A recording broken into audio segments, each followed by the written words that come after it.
সপ্তগ্রাম বিধানসভা থেকে ৩০ জন তৃণমূলের ভোটার বিজেপিতে যোগদান। Video footage.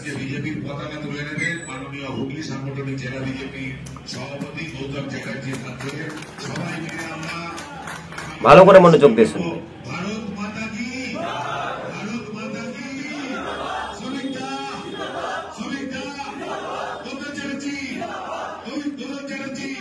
হ্যাঁ দর্শক বন্ধুগণ, আপনারা দেখতে পেলেন এই সপ্তগ্রাম বিধানসভায় আবারও বিজেপি শক্তি প্রয়োগ করলো। বাঁশবেড়িয়া পৌরসভার অন্তর্গত আপনারা জানেন, কিন্তু আহা কি জ্বালারে, বাংলা থেকে শাসক দল তৃণমূল পালারে।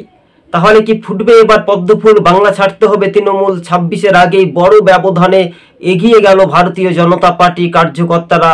৩০ জন তৃণমূলের সমর্থক তারা দলবদল করলেন, ফের কিন্তু তৃণমূলকে ত্যাগ করে বিজেপিতেই যোগদান করলেন।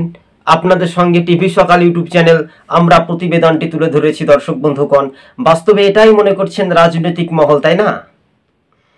কেউ আবার বলে কথায় কথায় ১২ আনা, না বলতে পারলেই ১৬ আনা। তার আগে শাসক দলকে এবার ওপেন চ্যালেঞ্জ করলেন, খোলা মাঠের চ্যালেঞ্জ। যে চ্যালেঞ্জের রাজ্য রাজনীতির সরজমিনে সাপেক্ষে সেটাই রাজ্যের শাসক দল তৃণমূল অনেকটাই পিছিয়ে থাকবে, এমনটাই মনে করছেন রাজনৈতিক মহল। আপনাদেরকে আরও একবার আমরা সংক্ষেপে জানিয়ে রাখি, বিজেপি ২৬-এর আগেই এগিয়ে গেল, কেননা তৃণমূলকে গুড বাই জানিয়ে ঘরের ছেলে ঘরেই ফিরল এবং স্লোগান উঠল, তৃণমূল হটাও রাজ্য বাঁচাও।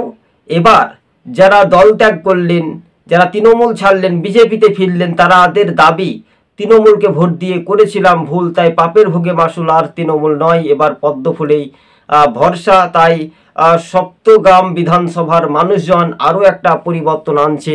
তাই উত্তরবঙ্গ থেকে দক্ষিণবঙ্গে বিজেপির জয় নিশ্চিত হয়ে গেল ২৬-এর বিধানসভা ভোট।